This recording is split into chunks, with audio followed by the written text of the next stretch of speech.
घर संभालना कोई बच्चों का खेल नहीं है। In fact it's a full time job जो फुल डेडिकेशन डिमांड करती है। बट आप बीइंग होम मेकर इतनी ही एफर्ट डालें जितनी ज़रूरत है, ना इससे ज़्यादा और ना ही ज़रूरत से कम। क्योंकि समटाइम्स ना ज़्यादा एफर्ट लगाकर उस तरह का रिजल्ट नहीं मिलता और कम एफर्ट से हम घर को प्रॉपर मैनेज नहीं कर पाते, है ना। अल्टीमेटली हम फ्रस्ट्रेट हो जाते हैं, घर मेसी और क्लटर्ड दिखता है।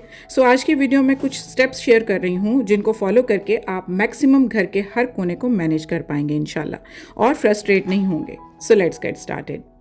अस्सलाम वालेकुम my peaceful souls and welcome back to all.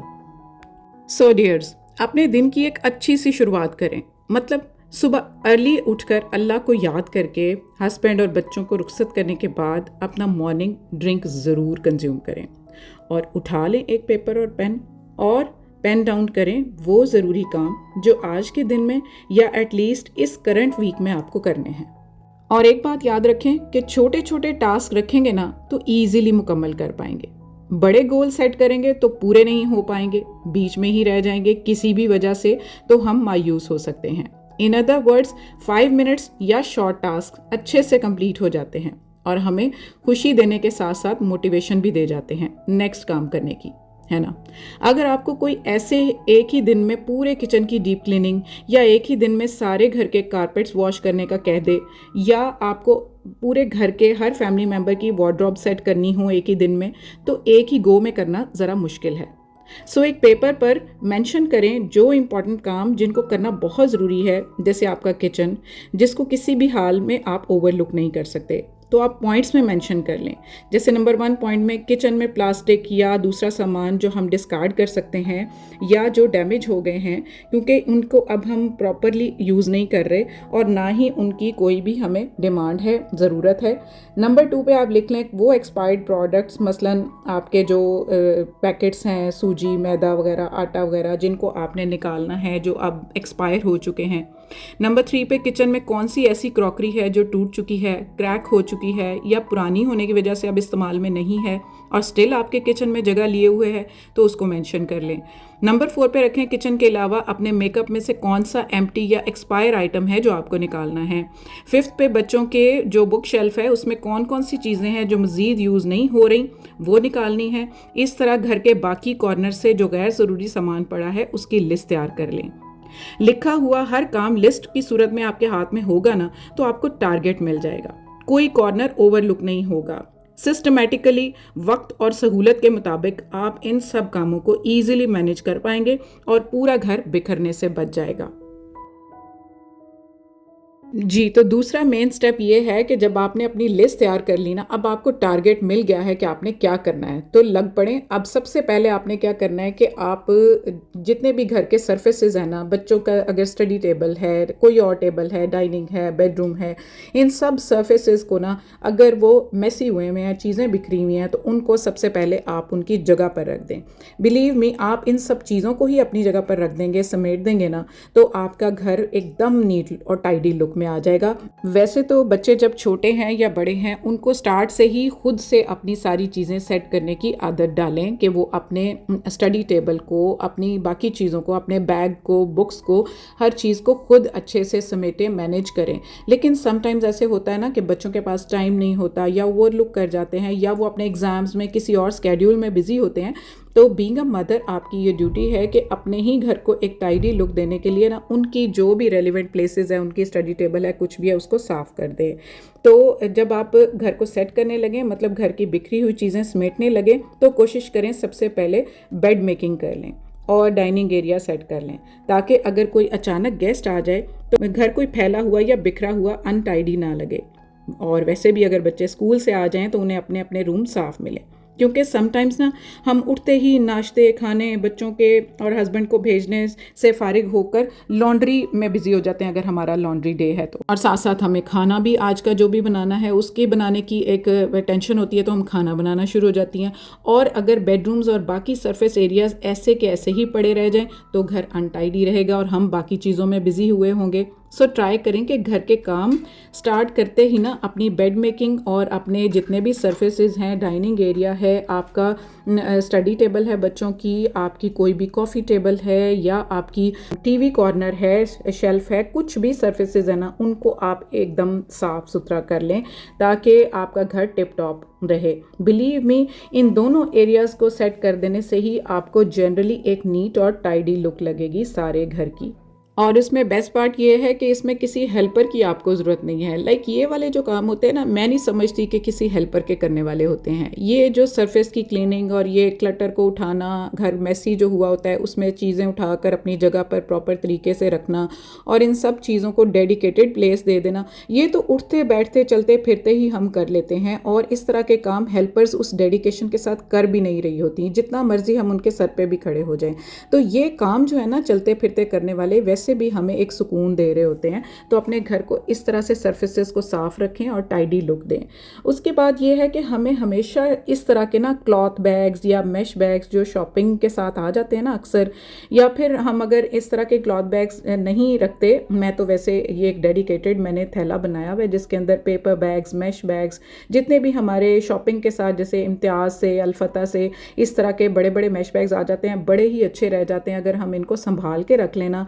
तो आगे चलकर जितना हमारे घर में क्लटर है ना, जो चीज़ें डोनेट होने वाली हैं, जो चीज़ें वेस्ट हो गई हैं, जो हमारे प्रॉपर इस्तेमाल में नहीं है, तो हम चलते फिरते ही उन चीज़ों को इन थैलों में डालते जाएंगे ना, तो बिलीव मी कि एक तो हमारा घर जो है साथ साथ ही क्लटर फ्री होता रहेगा। दूसरा, हमें स्पेशली चीज़ों को जो है उनकी जगह जब मिल जाएगी ना, जो चीज़ें हमने डिस्कार्ड या डोनेट करनी है, जैसे ये देखें ये 2 बॉक्सेस मैंने रखे हुए हैं, तो ये मेरे ऑनलाइन स्टोर पर भी मौजूद होंगे। तो एक को मैंने डोनेट बॉक्स बना दिया, एक को वेस्ट बॉक्स बना दिया। आप घर में कोई भी आया हुआ कार्डबोर्ड का बॉक्स यूज करके डेडिकेटेडली अगर उसको कवर भी कर दें तो घर से जितना भी क्लटर है आप उसको दूर कर सकते हैं टाइम टू टाइम। उसके बाद नेक्स्ट आ जाता है जी, किचन में अक्सर ऐसी चीज़ें होती हैं जो डुप्लीकेट होती हैं या थोड़ी सी डैमेज हो गई होती हैं, जैसे हमारे किचन के नैपकिन्स हो गए और खामखा पड़ी होती हैं, यूज़ में भी नहीं होती वो, तो उनको रखा जा सकता है, जिसको बाद में किसी को दिया जा सकता है या उनको वेस्ट कर दिया जा सकता है अगर वो बहुत ज़्यादा ख़राब हो गई हैं। तो सबसे पहले आप देखें कि घर में जितनी भी किचन में आपके कोई ऐसी डैमेज कोई चीज़ें हैं जिनको हम दोबारा यूज़ नहीं कर रहे और वैसे भी ये जर्म कॉजिंग हो जाती हैं, इनके अंदर फूड पार्टिकल्स एक्यूमुलेट हो जाते हैं जिसकी वजह से ये दोबारा इस्तेमाल के काबिल नहीं रहती। वैसे भी टूटी हुई चीज़ों को इस्तेमाल करना हमारे इस्लामिक पॉइंट ऑफ व्यू से भी ठीक नहीं है। तो बस आप एक नज़र लगाएं और देखें कौन कौन सी चीज़ें हैं जो आपकी डैमेज हो गई हैं, उनको एक तरफ कर दें। और उसके बाद खाली डैमेज हुई हुई चीज़ें नहीं, समटाइम्स हम औरतों की आदत होती है ना कि हमें जो भी चीज़ अच्छी लग रही होती है हम ऐड टू कार्ट करते रहते हैं या बाज़ार जाएँ तो कोई चीज़ नज़र आ गई तो बस ख़रीद ली। उससे क्या होता है कि हमारे घर में डुप्लीकेट चीज़ें इकट्ठी हो जाती हैं। एक ही चीज़ के कई सैम्पल्स हमारे पास मौजूद होते हैं, उनमें से यूज़ एक ही चीज़ हो रही होती है लेकिन उसके साथ की वैरायटी हमारी बहुत मौजूद होती है जो कि खामखा हमारे किचन को मैसी कर रही होती है, क्लटर जमा हो जाता है। तो ये देखें, जैसे ये मैशर है, पोटैटो मैशर, एक को जंग लगा हुआ था तो ये दूसरा मेरे पास था, इनफैक्ट एक तीसरा भी मेरे पास है, लेकिन इसी तरह से ही ना चीज़ें इकट्ठी होती रहती हैं। तो उनको ज़रूर अलग करें। दूध के डब्बे, छलनी, आपके वुडन स्पैचुलास, आपके बेलन, कप सेट्स, प्लेट्स, चम्मच, ट्रे, तो अपनी जितनी भी ये टूटी हुई या डुप्लीकेट चीज़ें हैं ना उनको उनके रेलिवेंट बॉक्सेस में डालते जाएं। आप ये अपनी रूटीन बना लें कि 1 महीने के बाद इस बॉक्स को निकालें, उसमें से जो डोनेट होने वाली हैं वो डोनेट कर दें, जो वेस्ट होने वाली है उनको वेस्ट कर दें। तो अगर हम इन सब चीज़ों को डोनेट या डिस्कार्ड नहीं करेंगे तो घर में क्लटर होना तो ऑब्वियस है। नेक्स्ट एक और चीज़, जब हम पैंट्री रीफिलिंग करते हैं ना तो पैकेट को डिस्कार्ड कर देते हैं और जार में चीज़ को फिल कर लेते हैं और एक्सपायरी उस पैकेट पर मेंशन होती है। तो जब भी आप जार में कोई भी मसाला या ग्रोसरी रीफिल करें ना तो एम्प्टी लिड के नीचे वाले हिस्से में उसकी जो एक्सपायरी है ना वो मेंशन, ये जैसे इस चिप पर मेंशन है, तो रीफिल करके ना इस पाउच को तो मैं डिस्कार्ड कर दूंगी, साथ ही उसकी एक्सपायरी चिप जो है वो भी डिस्कार्ड हो जाएगी। अब मुझे कैसे पता चलेगा कि कैसे कब तक मैं इस मैदे को यूज़ कर सकती हूँ? तो उसके लिए बेस्ट यही है कि आप इसकी इस चिप को रिमूव कर लें आराम से, अगर नहीं तो कैंची से उतार के बस इसका जो जार का लिड है ना उसके अंदर की साइड पर आप टेप के साथ इसको पेस्ट कर दें। बिलीव मी, आप एक्सपायरी जो है ना उसकी आपकी नज़रों के सामने होगी। आपको पता होगा कि इस जार को मैंने कब तक कंज्यूम करना है और कंज्यूम करके एम्प्टी करना है और दोबारा लेकर आना है। अदरवाइज उस चीज़ की एक्सपायरी ड्यू हो जाएगी और हमें उसको वेस्ट करने का पता नहीं चलेगा। इसी तरह अगर किचन में कोई चीज़ टूटी हुई होती है, जैसे मैंने आपको पहले दिखाया, तो उसको आपने वेस्ट भी करना है ना, तो उसके साथ एक लिस्ट ज़रूर बना कर रखें कि जो चीज़ भी आपसे टूट गई है, दोबारा इस्तेमाल में नहीं है, वो आपके इस बजट लिस्ट में मौजूद होगी ना, तो आपको पता होगा कि फ़लाँ चीज़ जो है वो टूट गई है और उसको दोबारा से परचेज़ करके लाना है, तो अपने बजट लिस्ट में उसको ऐड करें। नेक्स्ट एक और काम होता है, छोटे बड़े पैकेट्स में ना हमारे जो पेंट्री रिफिलिंग है ना, जो हमारे स्पाइसेस वगैरह है, वो 2-2 3-3 जगह पर पड़े होते हैं। लाइक डिब्बों में भी हमने उनको फिल किया होता है और उनके रेलिवेंट पाउचेस में भी अभी चीज़ पड़ी होती है। तो उससे क्या होता है, 2-2 3-3 जगह पर एक ही चीज़ मौजूद होती है और खामखा में जगह घेर रही होती है। तो उस स्पेस को क्लियर करने के लिए आप फ़ौरन उस पैकेट में से बड़ी चीज़ को उसके रेलिवेंट कंटेनर में फिल करें, ताकि 2-2 जगह पर बड़ी चीज़ फजूल में स्पेस ऑक्यूपाई करेगी और चीज़ का एक ही जगह पर पड़े रहना, एक तो उसको इस्तेमाल में लाया जा सकेगा और दूसरा उसको ज़ाया होने से बचाया जा सकेगा। नेक्स्ट है जी शॉर्ट एंड लॉन्ग ब्रेक्स। मतलब जब आप अपने इन सब कामों से फारिग हो जाए ना, तो बीच बीच में अपनी मेंटल रिलैक्सेशन को भी जहन में रखें। काफ़ी हद तक आपको सुकून मिलेगा ये सारे काम करके, लेकिन उसके साथ साथ आपको कुछ शॉर्ट या लॉन्ग ब्रेक्स भी लेने चाहिए।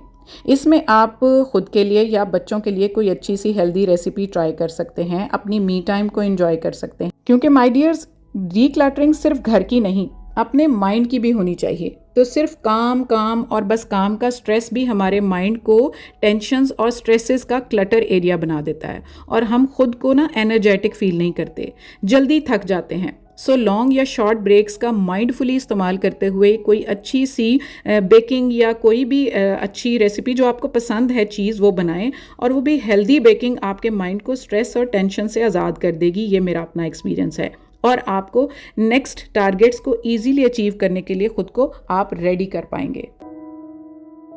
समटाइम्स हम अपनी bed sheets, cushion covers, runners, extra pillow covers, इन सब को जमा करते जाते हैं और टाइम टू टाइम इनको चेक नहीं करते। किसी की सिलाई निकली हो, कोई डैमेज हो गया हो या कलर फेड हो गए हों या किसी की जिप ख़राब हो जाती है, तो उनको डोनेट या डिस्कार्ड करना ज़रूरी हो जाता है। अगर आप इनको इसी तरह से ही रखते रहेंगे और कोई न्यू भी ले आएंगे ना, तो अच्छी बात नहीं है। आप इनको सबसे पहले देखें कि कौन सी चीज़ें आपकी डोनेट होने वाली हैं, कौन सी डिस्कार्ड होने वाली हैं, या तो किसी ज़रूरतमंद को दे दें या इस काबिल नहीं है तो वेस्ट कर दें। सो डियर्स, अपने घर को एकदम क्लटर फ्री रखने के लिए ये कॉर्नर भी आप इग्नोर ना करें और इसमें जितने भी आपको अपनी लिनन क्लोजेट में से जितनी भी डोनेट होने वाली या डिस्कार्ड होने वाली आइटम्स हैं, उनको एकदम अपने उनके रेलिवेंट बॉक्सेस में डाल दें। बाकी चीज़ों को सेट करके रखें, एकदम अरेंज्ड और मेस फ्री उनको रखें, ताकि ज़रूरतमंद की ज़रूरत भी पूरी हो जाए, आपका घर भी क्लटर फ्री रहे। आपको पता हो आपके पास कौन कौन सी आइटम्स हैं, कौन सी जो हैं वो रिपेयरेबल हैं, तो साथ साथ किसी की सिलाई या जिप बटन कुछ भी होने वाला है ना, तो आप साथ साथ वो कर लेंगे, आपको पता रहेगा। तो आप देख रहे हैं कि बड़ा जो रेड बॉक्स है उसके अंदर मैंने ना अपने जो बेड शीट्स, बेड कवर्स हैं, उनके पिलोज उनकी तह के अंदर देकर फोल्ड करके रखे हैं। इनकी भी डेडिकेटेड वीडियो मेरे चैनल पर मौजूद है कि इनको मैं कैसे तह लगा कर रखती हूँ।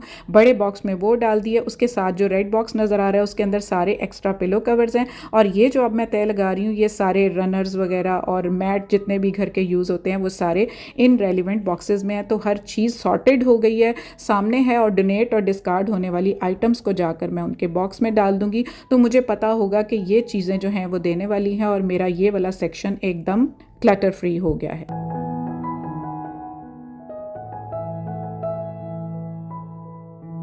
साथ आप देख रहे हैं कि रेलिवेंट चीज़ों को अगर ऑर्गेनाइजर्स में रखें ना, तो चीज़ें एकदम सॉर्टेड रहती हैं, अप्रोचेबल रहती हैं, नज़रों के सामने रहती हैं और सिमटी भी रहती हैं और साथ साथ हमारे घर से क्लटर भी जो है वो निकलता रहता है और आपकी वार्डरोब एकदम प्रेजेंटेबल हो जाती है।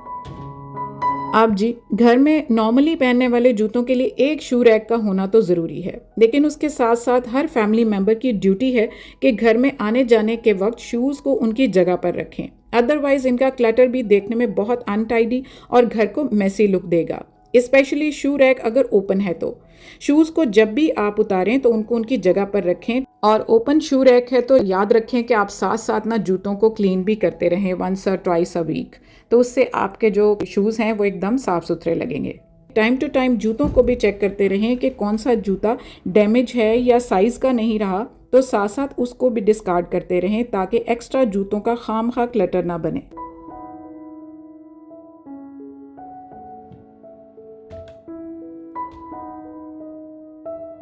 एक और चीज़ जो हमसे ओवरलुक हो जाती है, हम ना शॉपिंग करते रहते हैं, चाहे वो अपने कपड़े हों, घर की कोई आइटम हो, तो हम लेते रहते हैं time to time, add to cart कर लेते हैं और उन चीज़ों को जमा करते रहते हैं और पुरानी चीज़ों को हम रखे हुए होते हैं, संभाले हुए होते हैं कि कभी कहीं यूज़ हो जाएंगी। बिलीव मी, अगर आपकी एक चीज़ घर की कोई भी है, आपका कपड़ा भी है ना वार्डरोब में से, अगर 6 मंथ्स यूज़ नहीं ना हुआ, इसका मतलब है कि अब वो आप मुस्तकबिल में यूज़ नहीं करने वाले। तो डियर्स, हमेशा कोशिश करें कि घर में कोई भी चीज़ खरीद कर लाएं, चाहे वो आपके कपड़े हैं या बेडशीट है या कोई किचन आइटम। जब भी न्यू लाएं तो उससे पहले पुरानी चीज़ों को हटाएं, उनको डोनेट करें या वेस्ट करें। तो अपने कपड़े खरीदें, पहले अपने वार्डरोब में से मज़ीद ना पहनने वाले कपड़े जो हैं वो निकाल दें। बेडशीट्स लेकर आएँ तो इससे पहले इस्तेमाल में ना रहने वाली बेडशीट्स को निकाल दें ताकि आपकी वार्डरोब या कोई और भी घर का कॉर्नर या एरिया नई और पुरानी चीज़ों की वजह से क्लटर्ड ना लगे और नई चीज़ों के ऐड होने से पहले पुरानी चीज़ें रिमूव हो जाएं। अगर आप अच्छे से अपना बजट मैनेज कर रही हैं ना, तो बिलीव मी, आप इस तरह की चीज़ें लाकर पहले ही सेल्स को अवेल कर रही हैं, डील्स को अवेल कर रही हैं। आजकल तो कभी आज़ादी सेल, तो कभी कोई सेल, कभी ब्लैक फ्राइडे सेल, तो उसको ज़रूर अवेल करें और इस तरह की चीज़ें पहले से लाकर रखें। ये आपका गिफ्ट वगैरह देने के लिए भी बहुत अच्छी ऑप्शन बन जाएंगी और इसके अलावा जब आप अपनी पुरानी चीज़ें निकालेंगे तो नई चीज़ें ऑलरेडी मौजूद होंगी। सो ये थे मेरे कुछ तरीके जिनको फॉलो करके मैं अपने घर को क्लटर फ्री रखकर खुद को स्ट्रेस फ्री कैसे रखती हूँ। आई होप आप में से बहुत सारी मेरी प्यारी व्यूअर्स भी इन्हीं रूल्स को फॉलो करती होंगी। मुझसे कमेंट सेक्शन में ज़रूर शेयर करना। सब्सक्राइब वुमेनिया ATF and share this video so that बाकी लोगों का भी भला हो सके। हैप्पी ऑर्गेनाइजिंग फ्रॉम वुमेनिया ATF। Stay blessed. अल्लाह हाफिज़ एंड बाय बाय।